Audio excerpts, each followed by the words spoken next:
We have one more program, and to introduce that, I'm going to welcome one of our gold sponsors. I'm going to have Kevin Unger, the president and CEO of UC Health Northern Colorado, come up, and he'll introduce our last program of the day. You can give him a round of applause, too. Thanks, Jonas. Hey, thanks, Cindy. That's amazing. And I do believe I recall a story that Craig told me that Governor Polis gave some recognition to Cindy and her team in the living room of your house during COVID because couldn't get a gathering, but we are truly blessed to have such resources in Northern Colorado. And so thank you for your passion and all that you do.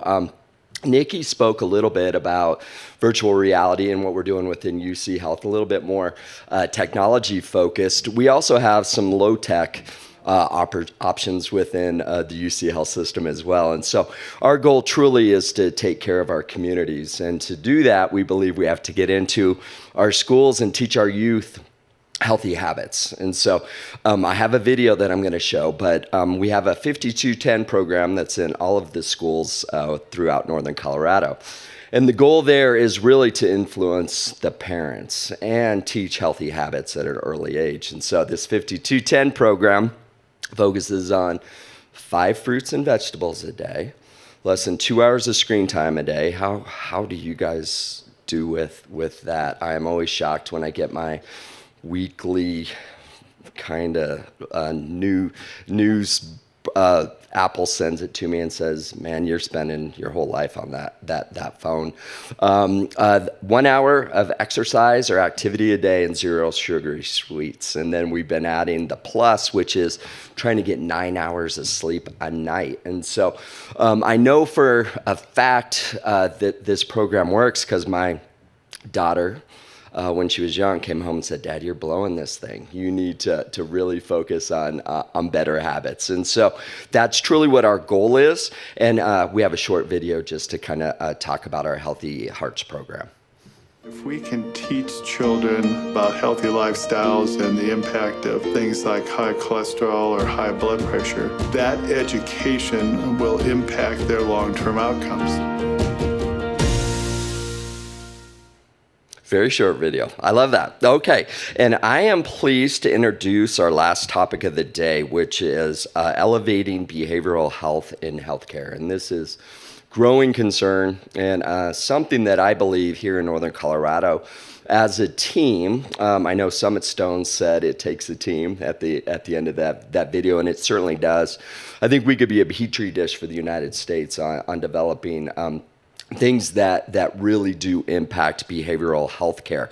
With that said, I'd like to introduce Lisa Marini to the stage to talk about the neuroscience of stress. Let's welcome Lisa.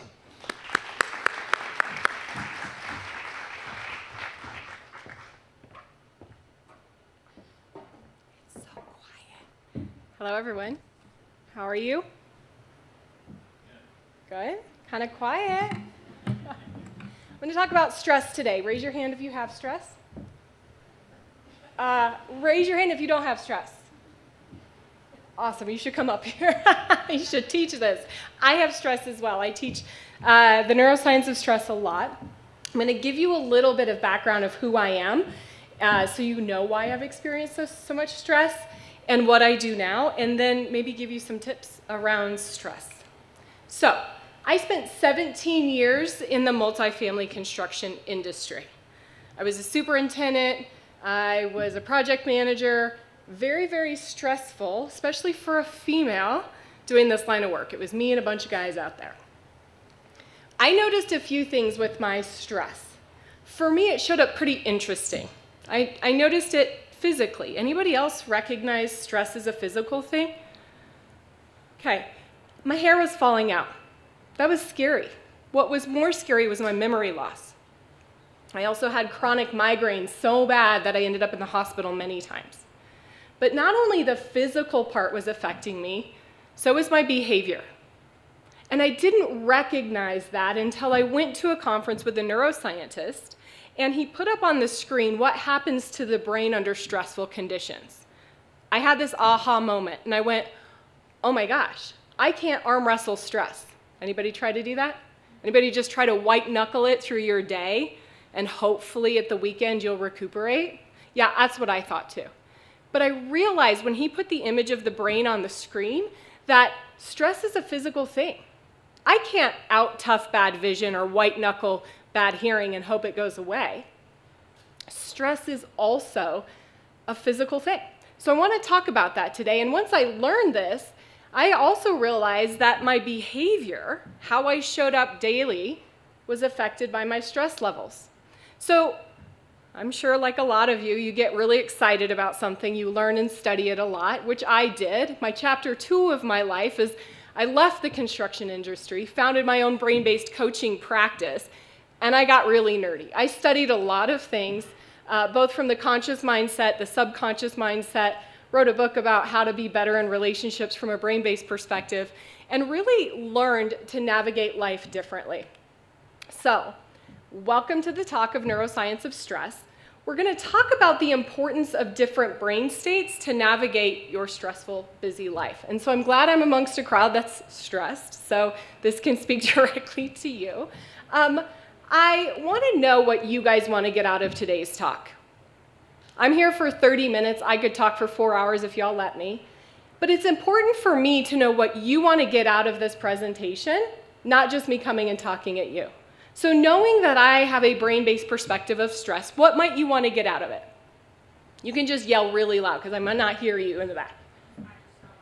I don't want to be stressed. Sorry, I can't help you.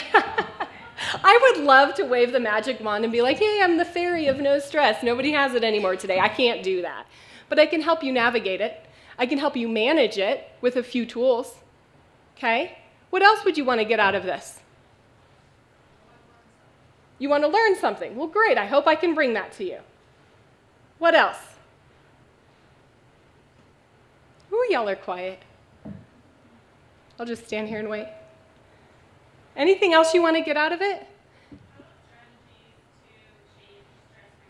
Awesome. Strategies to change stress response. Wonderful. Nip it in the bud. Yeah. Does anybody want to know what stress is? Right? Wouldn't that be silly for me to come up here and talk about this thing called stress and not actually give you some background of what stress actually is? For me, and maybe many of you, I wore stress like a badge of honor. I would go and tell the world, oh my gosh, I'm a single mom, I'm working 80 hours a week, I'm a superintendent of a multi-million-dollar construction project. I win the award for stress. And I was pretty proud of it until I realized what stress was. Until I realized the impact it was having on me physically, behaviorally, and I knew it was a big issue in my life. So, think about things that trigger you in your life right now. Stress in general is kind of a thing that happens, right? Maybe your health, maybe work, maybe family, maybe your work environment, the hours you're working, the things, the compassion fatigue that a lot of folks in the healthcare industry feel. Money, the future. Anybody worry about the future? Okay, worry about money, worry about all the things. I'm going to get some head nods if you don't mind. If this is a list, is there anything else on the list that I didn't mention? Okay, maybe you can keep it to yourself. That's okay. Are you guys willing to do a little experience with me? Okay, thank you. Feeling so lonely up here. If you don't mind, close your eyes for a moment. And with your eyes closed, I want you to think of the thing that is creating stress for you. Maybe it's something from your past that keeps haunting you and it just keeps coming up. Maybe it was the argument with your spouse last night. Maybe it's the worry of the future. Maybe it's finances. And just put yourself back in the scenario, starting to recognize what emotions come up. Maybe there's worry or anger, frustration. You might not be able to identify the emotion, that's okay. Just notice what might be there for you. And now start to notice your body. Recognizing what's happening in your body. Is your heart beating a bit faster? Is your jaw clenching? Shoulders are tight. Just start to notice what's going on in your body right now. And you can go ahead and open your eyes. You didn't think I was going to bring you stress, did you? You're welcome. Sorry about that. What did you notice? Did you guys feel some physical things? Yeah, yell them out. What did you feel? Clenched jaw. Tight shoulder. The shoulders, right? Like I used to walk around a construction site like this, and when I'd get home, I'd relax. I was like, oh, is this what yoga feels like? And I get compliments on my traps all the time. People think I work out. I just stress a lot. Yeah. What other physical things did you feel? Heart beating, sweaty palms? Oh, I can't hear you. Wanting to cry. Yeah. So the emotions that come up. So here's the really interesting thing is that this isn't real. You're like, wait a minute, Lisa. Yes, it is. This happened to me last night. This happened to me last week. It's very real. Well, it's not real right now in this moment. We're all sitting together, this beautiful place, beautiful day outside. It's not happening right now in this moment, but your brain responded as if it was. And not only that, your brain responded as if there was danger, as if this room started to fill with smoke and the alarm started to go off. It's the same response that you have in your brain when you worry, when you're stressed, when you're overwhelmed, as if actual imminent danger. Your brain can't tell the difference. Now that's a problem, because how many times a day do you do this? Take a guess. I'll use one of your numbers. How many times a day do you think you go into this response? 20? A lot. A lot of talks I do, people are like, 2 million, right? Hopefully not. So we'll go with a working number of 20. Now let's think about that for a moment. If 20 times a day there was actual imminent danger, what would that look like? Be like living in a war zone. Bullets singing by, a knife to your throat. 20 times a day of real danger. That's what your brain thinks. So what happens in this process? I have a lot of really smart people here that probably know of this experience. This is called the limbic response. All the resources move to the center of your brain and you go into this fight and flight response, right? And in this fight and flight response, you react. You're defensive, you're emotional, and we don't have access to different parts of our brain. So when we are in this fight and flight response, what happens? Well, physically, you experienced it. You engage the sympathetic nervous arousal state so that your body's prepared to fight off that danger or run really fast, because that's what I would try to do. I wouldn't be fighting. So we have to have all of our resources at our extremities to be able to fight or flee. But if we're releasing a couple hormones during this, what hormones are we releasing, my smart people?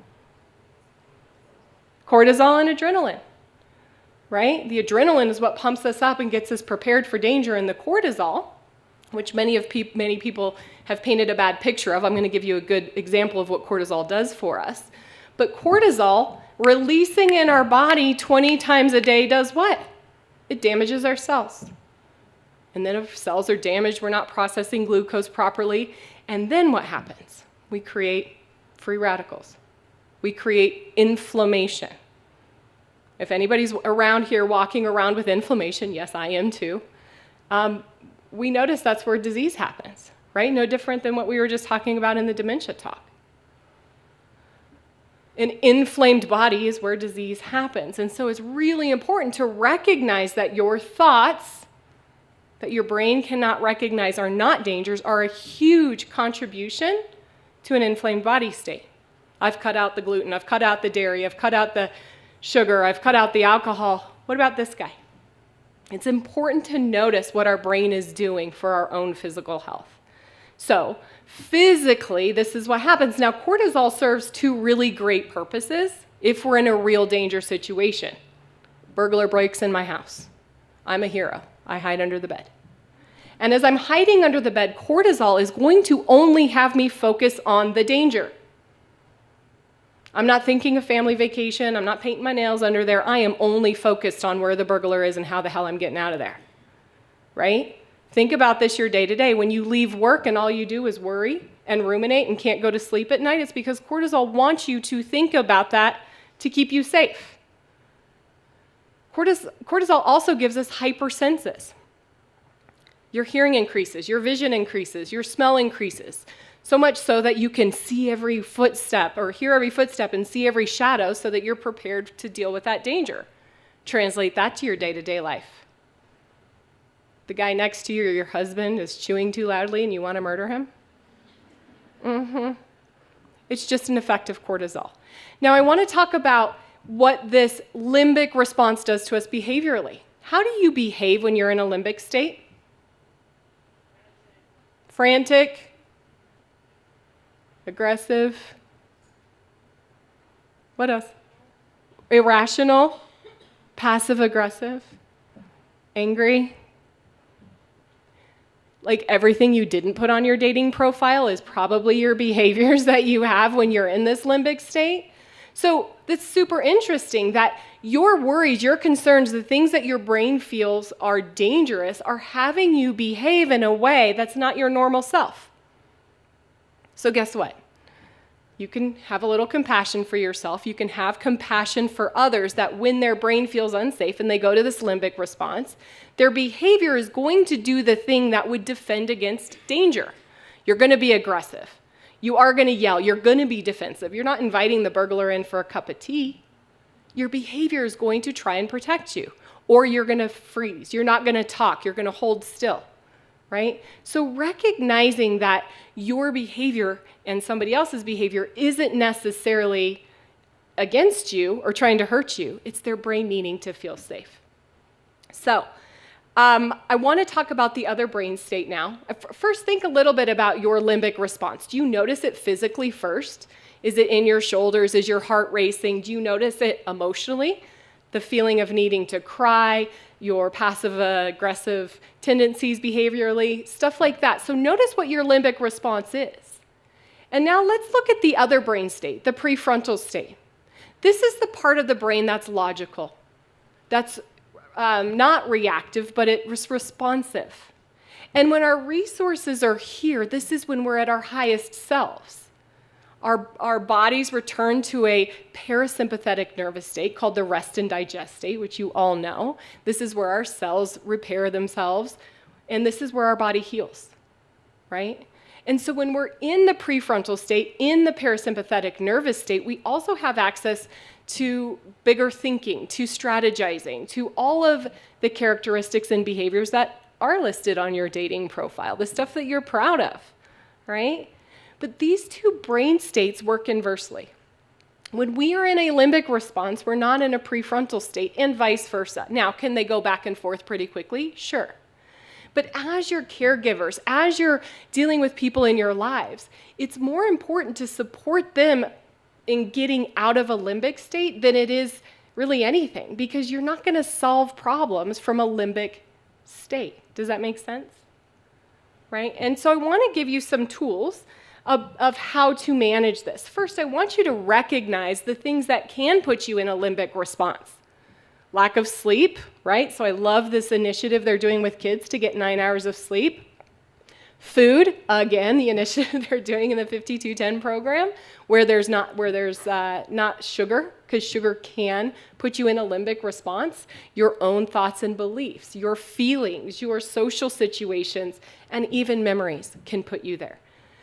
The limbic response is you're born with it. You have it in vitro when you're in your mom's belly. The prefrontal state isn't fully myelinated till we're 25.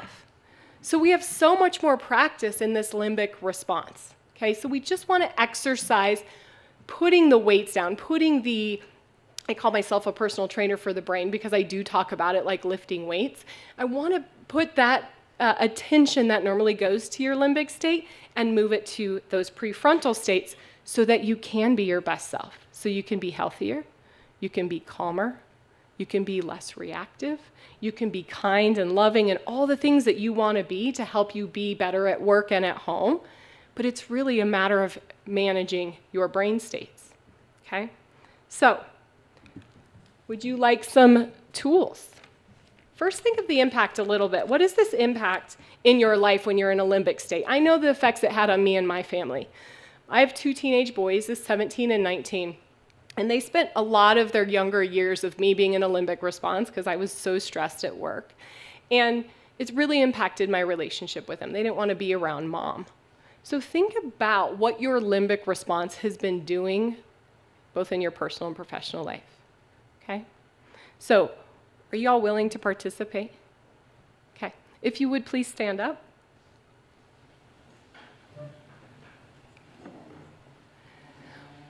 And go ahead and shake. Shake your body. You guys get an award for the best shaker. I got one over here who's doing really good. You guys better pick it up. Arms and legs and heads. And if you want to squat, I wish I had music because maybe this would be, you guys are doing good though. I'm pretty excited about how great you're doing with the shaking. And a little bit more. Come on, let's shake, shake, shake. Some of you aren't shaking. I don't know what's going on. I'm up here shaking. Shake your legs, hands, head. Don't hurt yourselves, please. I had somebody get a bloody nose once. We don't want that. Thank God we have nurses here. Okay, and you can sit down. Thank you for participating. How do you feel? Got a winner over here. You feeling good? You feeling a little more focused? Why the heck does that work? That's ridiculous. Anybody have an idea why that works? You know, what's that? Maybe endorphins. Well, I'm going to tell you who's smarter than us. Our dogs. You seen your dog shake when there's thunder, when there's fireworks? Why the heck do they do that? Well, they're dealing with the hormones that have been released in their body. We release adrenaline and cortisol, right? We have a fight response, and it's not really appropriate to actually complete the fight response. Like smacking your boss upside the head, 0 stars, do not recommend. Don't do that. So we can't complete the fight response when we are engaged in that limbic state. We stuff it, nor can we engage the flee response. We can't up and leave the middle of the meeting and go to Jamaica and sell coconuts as much as you fantasized about it. Can't do that either. So what do? We stuff it, we stuff it, we stuff it, we come home, we blow up at our loved ones, and they get the brunt of our thing, right? So when we shake, we're dissipating those hormones. We're actually completing that fight and flight response. This is one of the most powerful tools that I've given my clients that to this day they still use. I do a lot of talks at construction companies. This has prevented a lot of issues, okay? So do this when you're in a limbic response, when you start to feel triggered, when you start to feel that you're getting tension or your behavior's changing, but also do it preventatively. Do it proactively. Maybe you have an alarm every hour on the hour. You go shake, right? That will help build this muscle memory, and it helps dissipate this, and I promise you it works. My son's 19 years old now. When he was about 10, maybe 11, I showed him these tools. And he'd get angry with me, and he'd have a temper and a behavior, and I'd look at him, and I'm like, and he'd go, hold up. And he'd go downstairs. I'd hear him hit his heavy bag, because that was his way of shaking. He got physical contact. He would pound on his bag. He would come upstairs, and he would say, sorry, Mom. Sorry for my behavior. I was in a limbic response. Mom of the year. Okay. This is an amazing tool to use with your kids, your clients, your loved ones, your coworkers. Now, I get it, it's hard. You're in a meeting and you start shaking and they're calling 911. So maybe don't, but let other people know this tool and maybe you can do it together. It's amazing for teams to do this.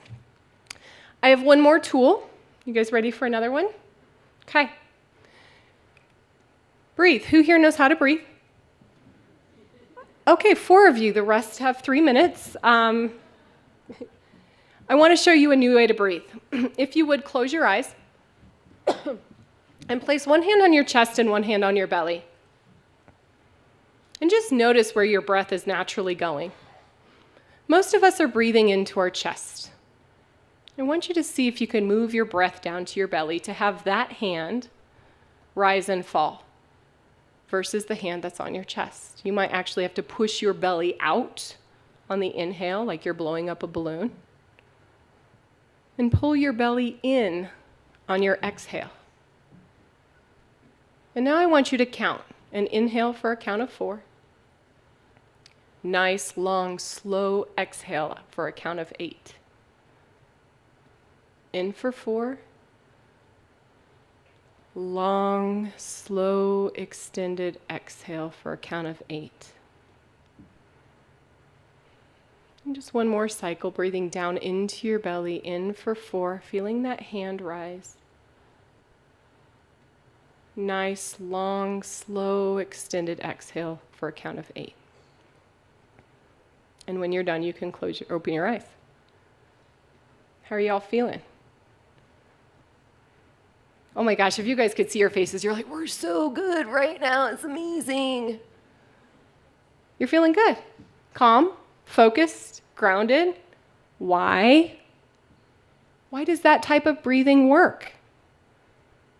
Well, think about it. Most people, when you're stressed, they tell you to, count to 10, take a deep breath. What do? That's our breath. What happens if there's a burglar in the room? It's not doing very good for our limbic response, is it? It's the exhale that matters. That slow, extended exhale and diaphragmatic breathing is what shifts you out of that limbic state. Typically, it's our brain that controls our body. Our brain freaks out. Oh my God, there's so much danger. This is crazy. That's what my brain sounds like. And then the body responds. We go into that sympathetic arousal state, right? We get tension, we release the hormones, all the good stuff that happens with it. But if we can use our body as a remote control for our brain, then our body goes, and the brain's like, and the body's like, And the brain's like, yeah, and the body's like, no. And so the body then calms the brain down. The brain goes, gosh, if you're breathing that way, there's probably really not danger right now. Let me get on board. And that's how you move out of limbic state. It's an amazing tool when you're in a stressful situation, when there's heightened emotions, when you're dealing with a client or a coworker or a spouse, and you can't shake. Use your exhale. Any questions? Is this helpful to know this information? Okay, good. Well, I want you to think about how you're going to... Oh, I don't have that slide in here. Woo. Okay, I'm going the wrong way. I'm in a limbic state. Here we go. Okay, I want you to think about how to incorporate this in your life. Think about how you can downregulate your limbic response and just recognize what you can do by teaching your kids and people around you. Thank you all so much for having me. It was wonderful presenting today. If I can help you or your companies, please let me know. I have lots of tools out there. So thank you all so much.